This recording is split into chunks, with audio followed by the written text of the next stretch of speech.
This piece is entitled My Voice. My voice. My voice is just as urgent in this world as yours, just as capable of its utterance, as worthy of fluctuations of praise, of recitation, my voice. My voice is just as loud and just as necessary as. Come on, Cynthia, say it just the way you wrote it, unafraid. Voices in my head. It is with voice that you hear me. It is with voice that I am here because the truth just sounds different. My voice, it is woman and frustration and the curl of my lips. My voice is 1,000 songs echoing from under my ancestors' feet. They stomp, they raise, it raises. Influence the back row, the front row will love you. Think about the front row, the back row will forget you. You're just as good as everyone else. You woman of backbone made of foil, hair of rope, of body and of fragments, of the mistakenings of your fragments for being the only opening to you. You crack sometimes and spill yourself and bleed, but only light escapes. You love the hate out of people. You be capable. You be qualified. You are worthy. You have power. You woman of many talents. You withstand. You recite over and over until you believe the things you say, like the fact that you are beautiful. You convince yourself. You be convincing, girl. There are many other openings to you. Don't they see you, woman of hiding, of allowance, of the allowing of people to crawl themselves inside of you and leave behind all of their still energies, and still you are hidden treasure, the keeper of glitter, you woman of 2 Timothy, you woman of hiding. You remember heartbreak. That winter, you wore all black like you were in mourning. You didn't know you had to ask for someone to rescue you. You thought they could see your arms flailing, but you see God is masterful at hiding things. You thought you'd be rotten, but he be hiding all of his treasures inside of you. What will you be, Cynthia? Who will you be? Pick a side. Stop rocking back and forth. Pick a side. Pick a side. Love yourself enough to fill the hole he made when he tried to break you, when he tried to make a Delilah out of you, and the emptiness of you came pouring out hollow, and you thought you'd be dissolving, but you be absorbing. You expand and stretch and change, especially when everything else stays the same. Free yourself. Find yourself, Cynthia. Find your voice. Speak. Articulate like there are 1,000 debts awaiting you. And death doesn't come like a thief in the night. It comes in the things we say and the things we write. It's in the things we hear and the things we recite. It's a lulling whisper, can't you hear it? Just above the wailing and the gnashing of teeth, can't you hear it? It's uncanny and exposed and delightful all at the same time. It sounds like a fistful of violins giving birth to music. Can't you hear it? Search the history books and overturn the grain on the pages, because nothing that was ever truly beautiful ask for attention. You, woman of 2 Timothy, find your voice. Find your voice. Thank you guys so much. I gotta get some water now. Let me get some water. Quick water break.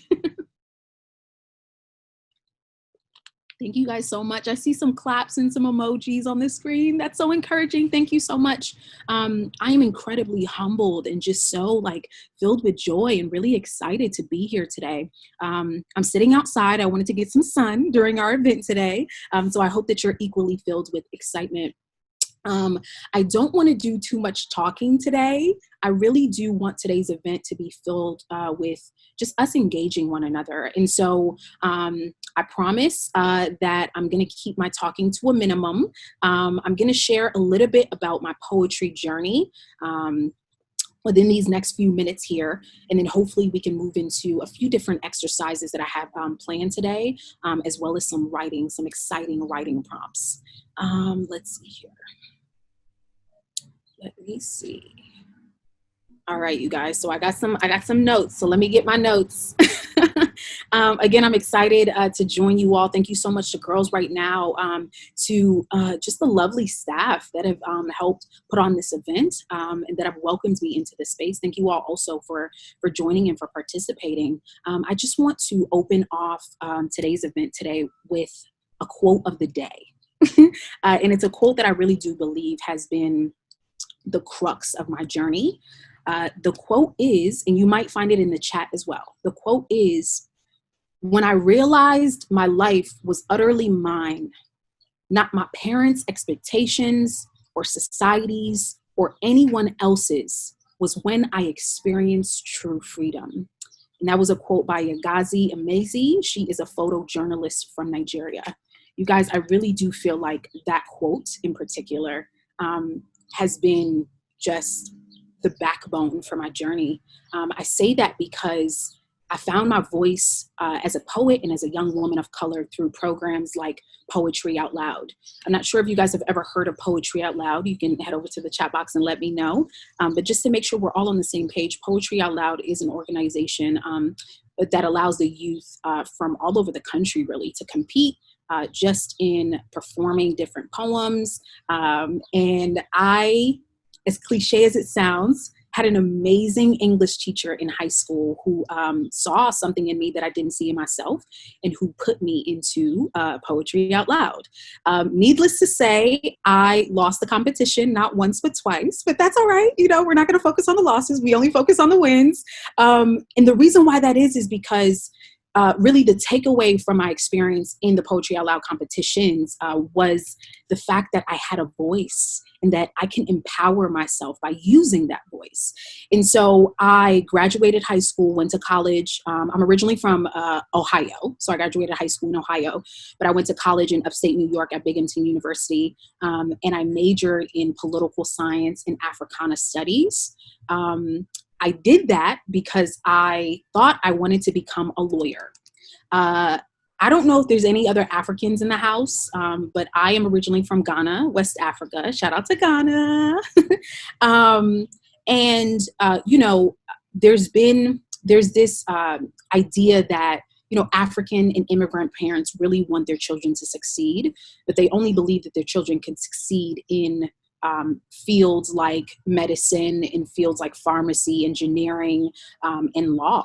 And so for me, law was the compromise with my mom. Like I was arguing with my mom on a daily basis about what I wanted to do with my life. And I had no say, but I found that law was the compromise and sort of the bridge between what she wanted me to be and who I wanted to be, as far as just using my voice and empowering myself. And so I majored in political science and Africana studies. I bombed the LSAT twice.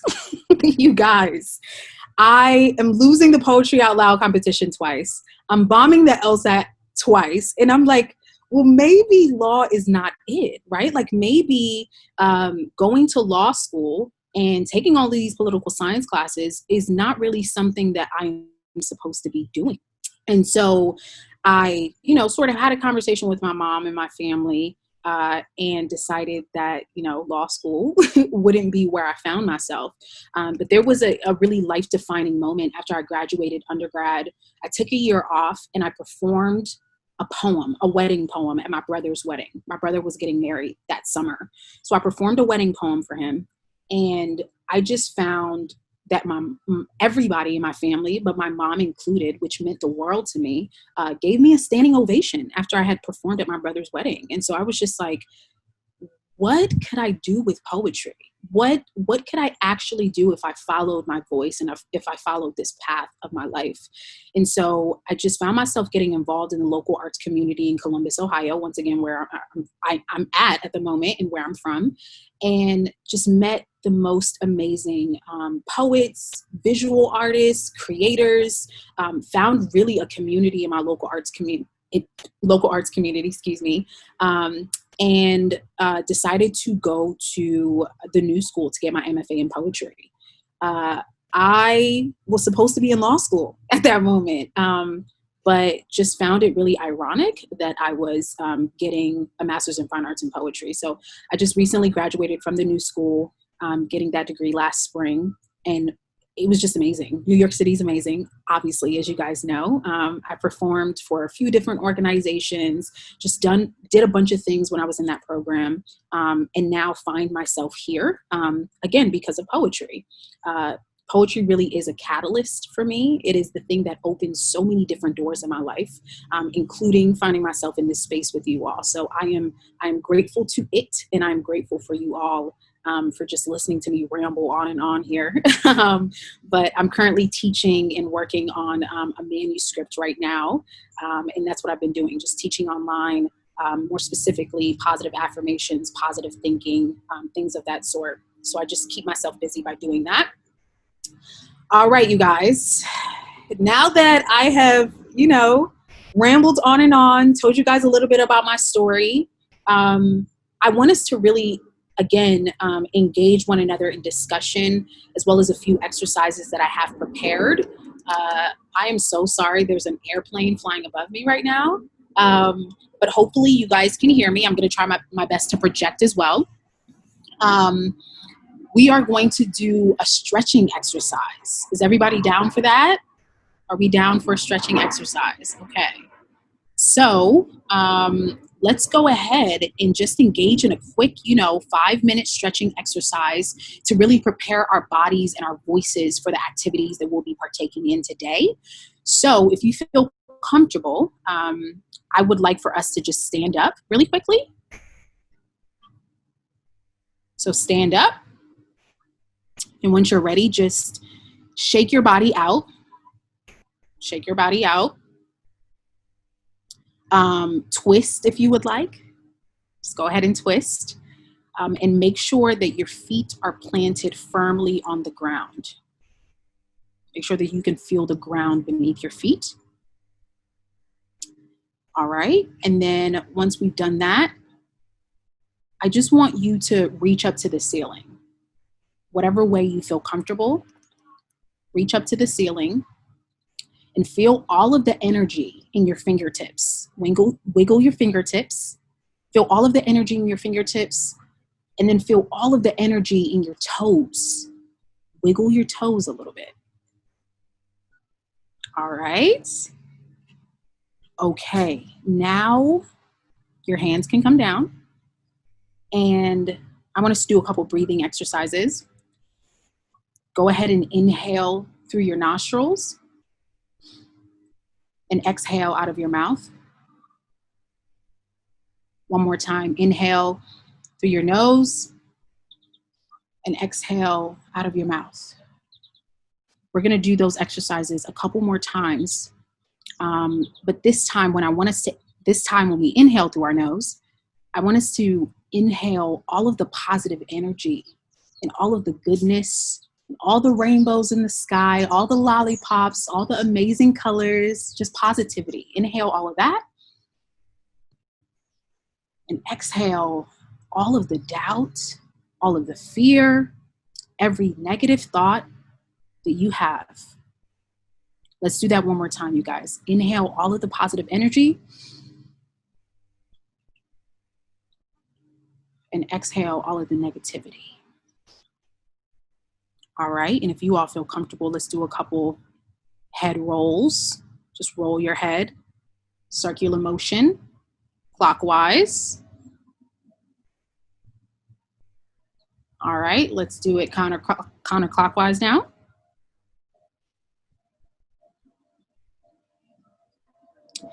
And then the last thing I would like for us to do is just a few shoulder rolls. So circular motion, shoulder rolls.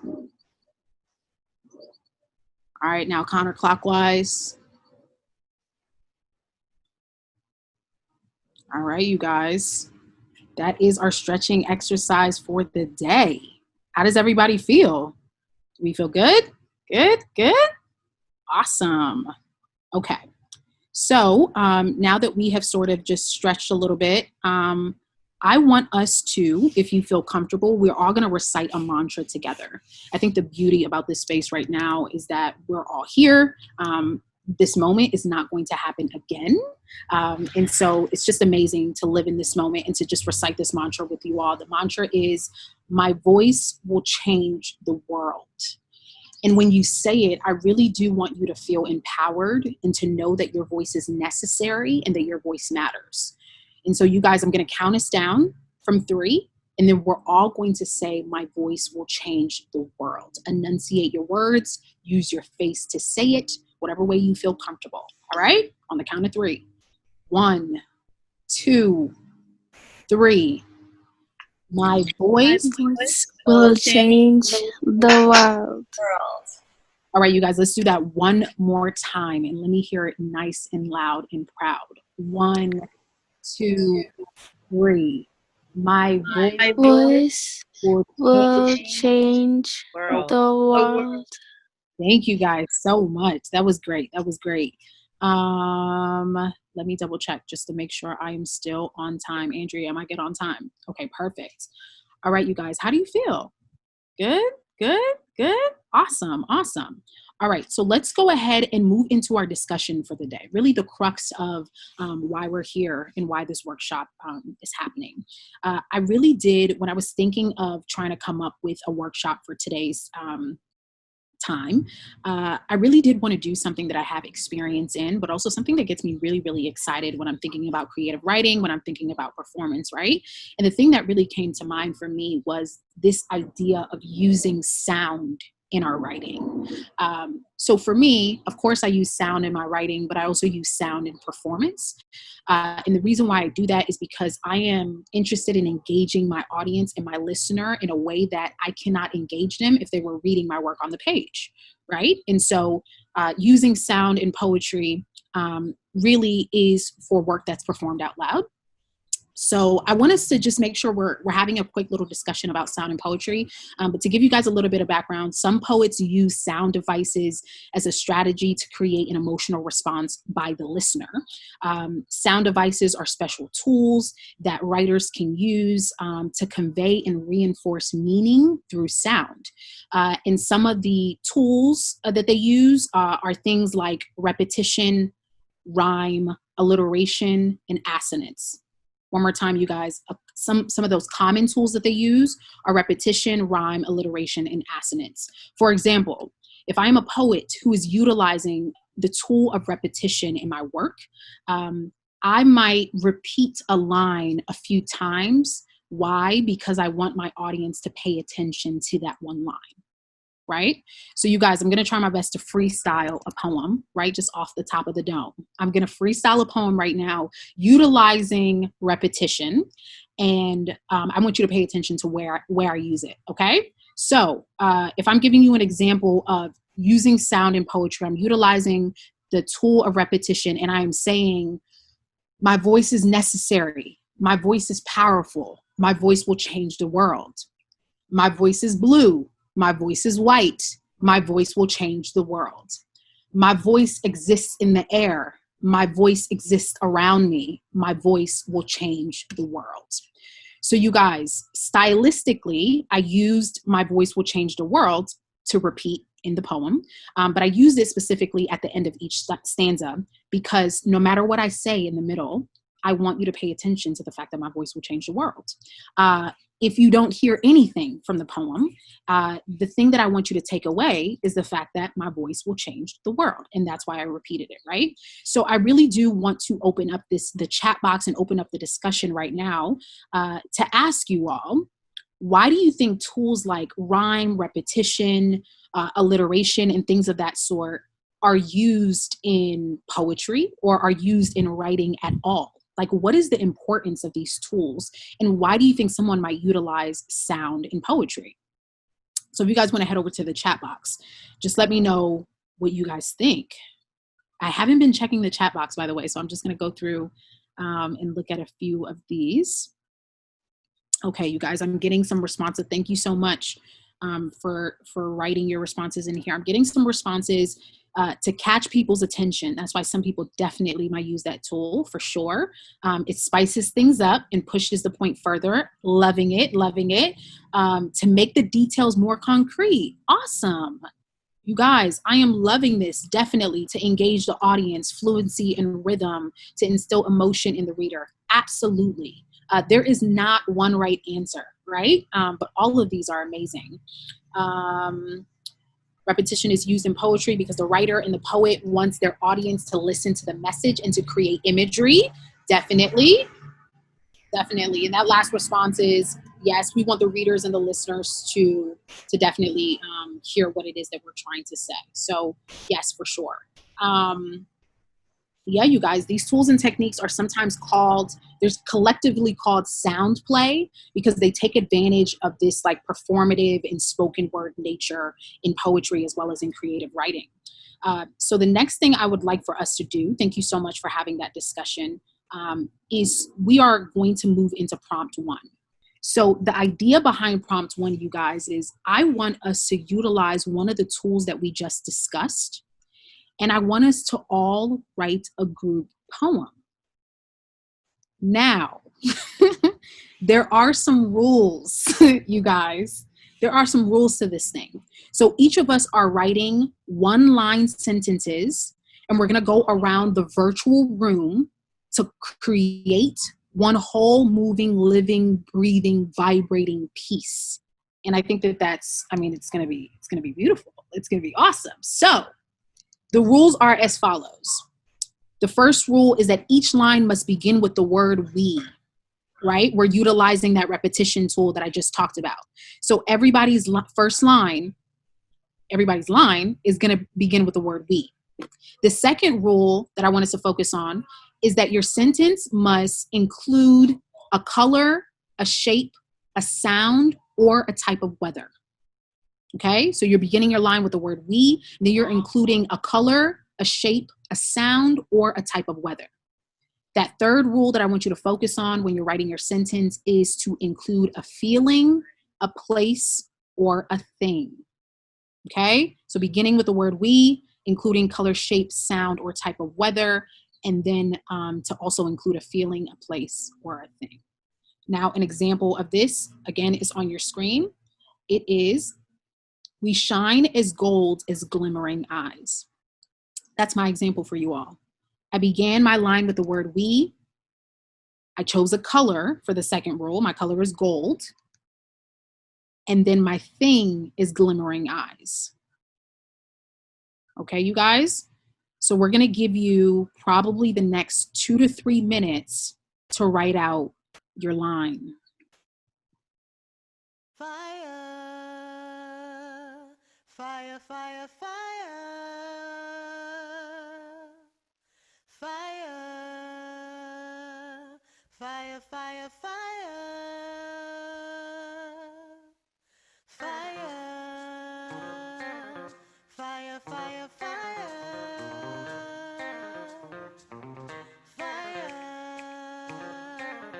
fire, fire, fire.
Hey guys, how's it going?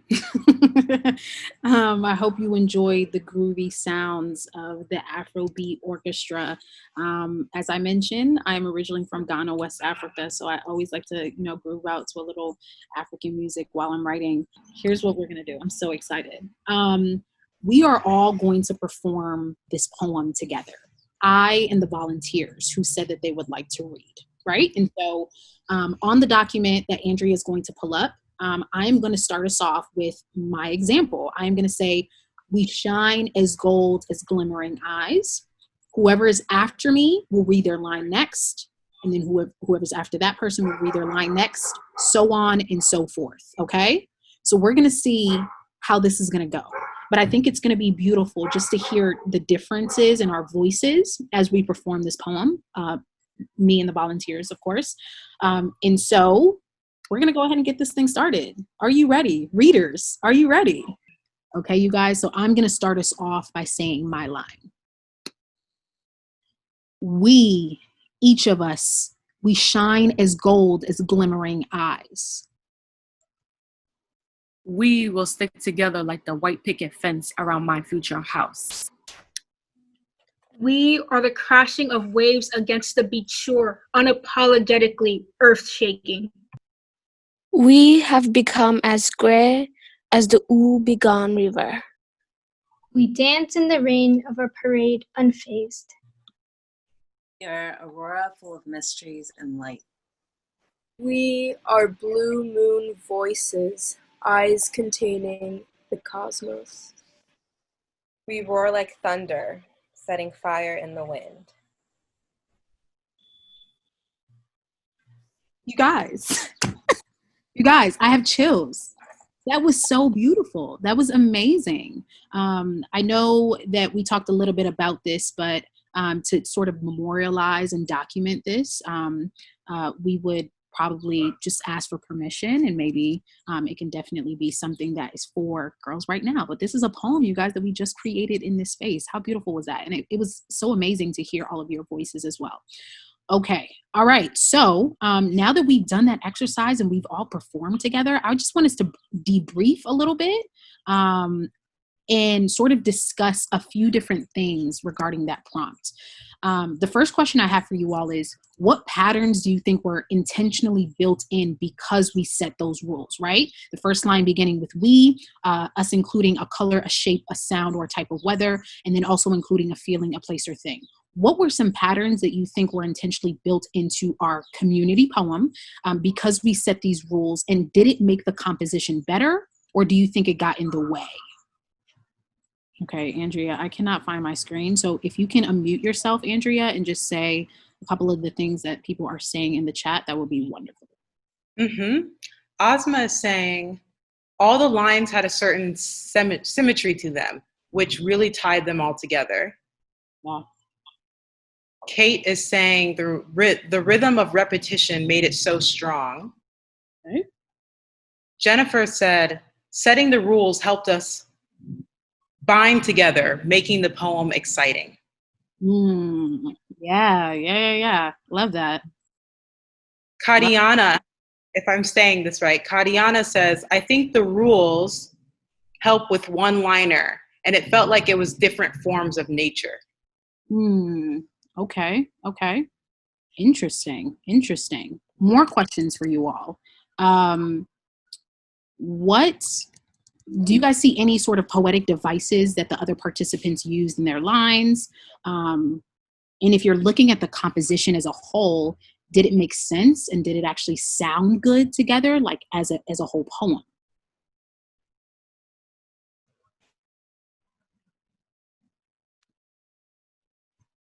Someone says, at first it didn't, but then it did. Awesome. Okay.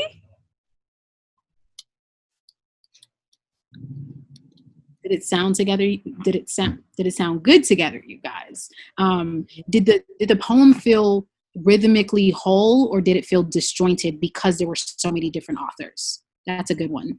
Did the poem feel rhythmically whole, right? When we're thinking about rhythm, did it feel rhythmically whole, or did it feel disjointed? We've got some responses. seeing a lot of imagery. It sounded beautiful. It made sense. It felt like a whole poem. Most of the people are saying it felt like it was whole and put together, like we were all on the same path. Metaphors, personification, and alliteration, comparing us to things like waves and saying that we shake the earth was a good comparison. Lines built on one another. Nice. Love it. And last but not least, you guys, do we consider this a poem? Is this considered a poem? Right? I really do want to challenge this notion of like a poem can only be authored by one person. And so do the participants consider this a poem? What not? What makes it work as a poem? What is missing? There are enthusiastic yeses and even a yes in the chat. Yeah. Jennifer says she thinks the order of the reading helped make it a poem. Order was interesting. Okay. Another person says this could branch off into multiple poems, or a community poem is another comment offered. Mm-hmm. You guys, the order is definitely something awesome. We didn't sort of change the order at all. I think Andrew just copied and pasted it on the document as they came into the chat. And so that was, something organic and beautiful that came out of the poem as well, for sure. Okay, awesome. All right, you guys, we are gonna move into our second prompt. All right, you guys, so thank you so much for participating in prompt 1. Moving into prompt 2, I am gonna perform another poem. Right? And in the poem that I perform, there are a lot of words that really describe movement, right? So there's not a lot of sounds per se, but there's a lot of words that describe movement. When you are listening to me perform this poem, I would like for you to pick out a sound that you heard in the poem. Okay? So I'm going to perform a poem. I would like for you to pick out a sound. If you find yourself finding it difficult to pick a sound out of the poem, pick a sound that you hear while I'm performing the poem. It could be a sound outside. It could be a sound at home, something. I just want you to pick a sound, okay? All right, so I'm going to perform this poem, and then we're all going to come back and write about the sound that you heard. This poem is called What Broken, and it was a spotlight poem in the Vagina Monologues in 2008 when I was an undergrad. I got a really great opportunity to perform with a few other women in the Vagina Monologues production, and this was the spotlight poem that I've never forgotten. I changed around a few words in the poem, but it's called What Broken, and I hope you enjoy. What broken earthquake, bombed out, worn down, worn over, levee flooded? What bright yellow green speckled mangle sitting dust light, barefooted, pig walking, goat crossing, garbage piled high, cement broken, hot daylight, hungry, history shackled. Hands missing, rubber cutting boy, running girl, bleeding, displaced evacuee, exiled, water coming, earth cracking, houses falling, skin splitting. What UN peacekeepers, US guards, guns pointing, what bright yellow green Malcolm X Boulevard walking, no body markings, what cold company men buying warm dead bodied land out from under. What money promised, 9 billion, 29 billion, many billion, never arriving billion. What ex-presidents, missing presidents, corrupt presidents, dead presidents. What 4-year-old, 6-year-old, 18-year raped open in Superdome camp burning village. What outside well-intended saving and rendering powerless victims made victims victims. What melting, penetrable, tense skin soul. What world, what people. What people having everything keep going while garbage swallows boys digging, children sinking, mothers dying, birthing. What women carrying charcoal sacks, potato sacks, carrying mini knives, mace under bright color pagdy skirts, carrying babies on breast backs, carrying songs. Dances, churches, fields, abuse centers, carrying possibility, bellies, beings, words. What people keep going, marching, outshining filth, outshining odds. What happens now? New Orleans, Haiti, Congo, Bosnia, Bolivia, Libya, Ghana, America, blacks, now or never. African American people claiming what they carry, claiming carrying. Now cultured people colored brightly, carrying everything, everything. Carrying on, I tell you, carrying on. All right, you guys, thank you so much. Once again, quick water break.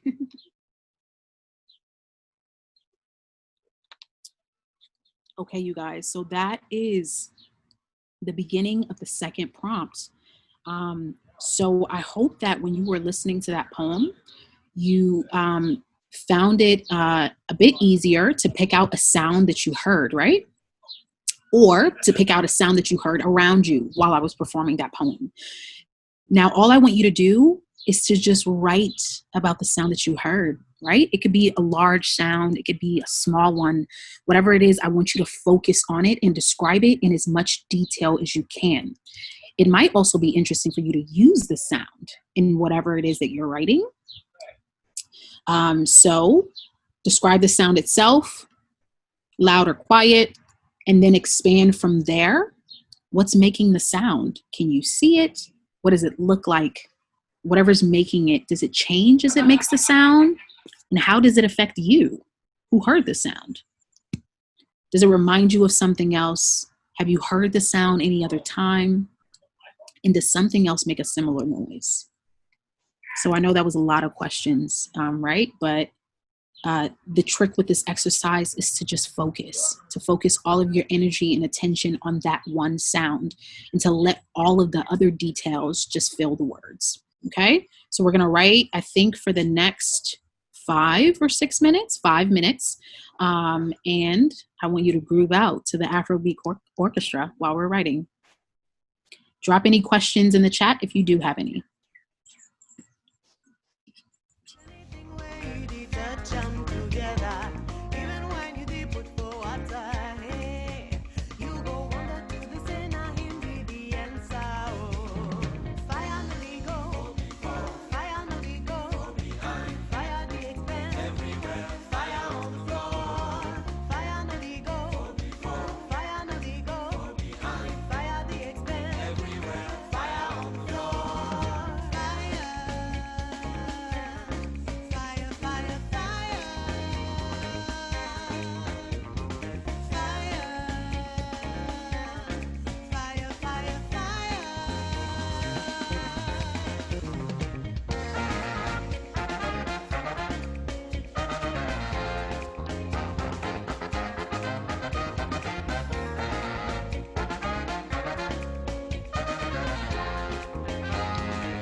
Can we get some snaps in the house? Awesome. All right, you guys. Thank you so much for participating in that second prompt. We are going to move into our very last prompt and then hopefully wrap up our evening today with a couple questions if you all have any. So our next prompt is very, very simple. It is to, since we've been engaging with sound all evening, it is to write and describe what silence sounds like. And I know we've been grooving to the Afrobeat orchestra, but for this particular prompt, we are going to write in silence, right? And so let's go ahead and write and describe what silence sounds like, no music. And then we are going to write for the next, how many minutes? 5 or 6? Okay, 5 minutes. All right, you guys, drop any questions in the chat box if you have any. Let's move into writing.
All right, you guys, we are back. We are back. That was our very last prompt for the day, to write about and to describe what silence sounds like. Before we move into maybe any volunteers who would like to share what they wrote, how did it feel to write with just silence, as opposed to prompt number 1 and prompt number 2, where we wrote with a bit of the Afrobeat orchestra?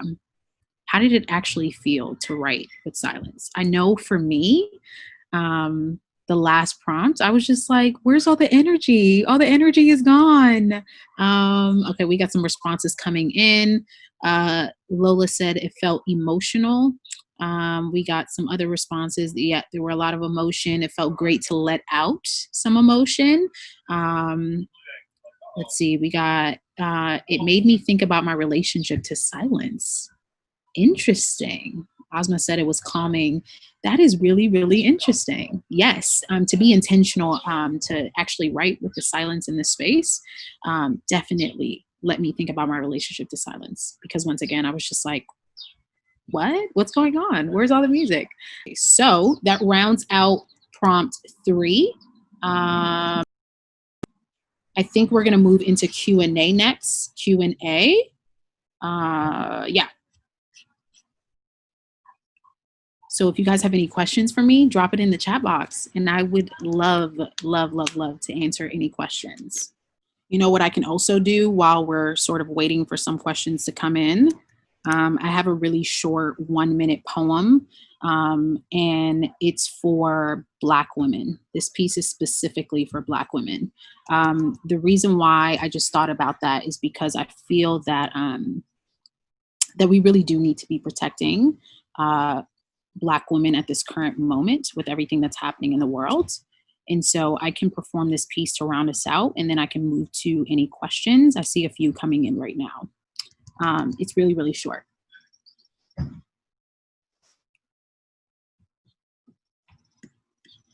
Since the beginning of time, they lied, said that woman is made for man, said that woman is weak, be made of no backbone, said woman depends on everyone else, said she must stay inside her skin, the one that wears her like a plague, said she must crow and cowl and crawl. But woman is not made for man. Woman is made for God. And so it seems no one talks about the rising, about the phoenix, the legend of the undying, how Black women, though bruised, are the only ones you can talk to about magic. How our resilience is bewitching, lionesses of our own calling, how our beating braids bend into themselves, unfolding and rising and falling like a wildflower. How we butterfly our way onto the page, into courtrooms, in stages, in Johns Hopkins, float ourselves into resurrection. There is no red ribbon for our kind of resilience to make our names worthy of the sing, our wounds a constant rebirth, a restitching. You, darling, are a part of the undying. And isn't that beautiful? And so the next time someone says you be Black as something, tell them you be Black as woman. Black like the corners of a room, Black like God, Black as the king of Ashanti, Black as glimmering eyes, Black as a berry, Black as juice, Black as sweets, Black as autumn sky, Black as ebony, Black as undergrowth in a rainforest, Black as Asada, as Laima, as Maya, as Lupita, Black like Tony, like Belle, as Nikki, as Michelle. Black as Harriet's Black, Black like we don't know how to be anything other than what we are called. Black as a woman. Today, you rise, you Black women, you undie. Thank you guys so much. That was the very last piece. It was called The Undying. Again, I just really felt inclined and moved to perform that piece in celebration of Black women. All right, you guys, let me take a couple questions. What is your writing process like? My writing process is very weird because I believe in hearing the word before it goes down on the page. I recite in my voice memo in my phone like a mad woman.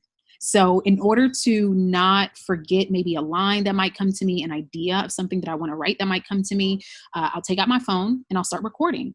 and I'll start speaking like a mad woman. And I do the same in order to try to memorize pieces for performance as well as for the stage. Another question. What are your upcoming projects? I'm doing some projects actually in the local arts community in Columbus, Ohio, with a few visual artists. So we're trying to basically find the balance of visual art with literary art. So I'm writing pieces for some visuals that we have all over Columbus.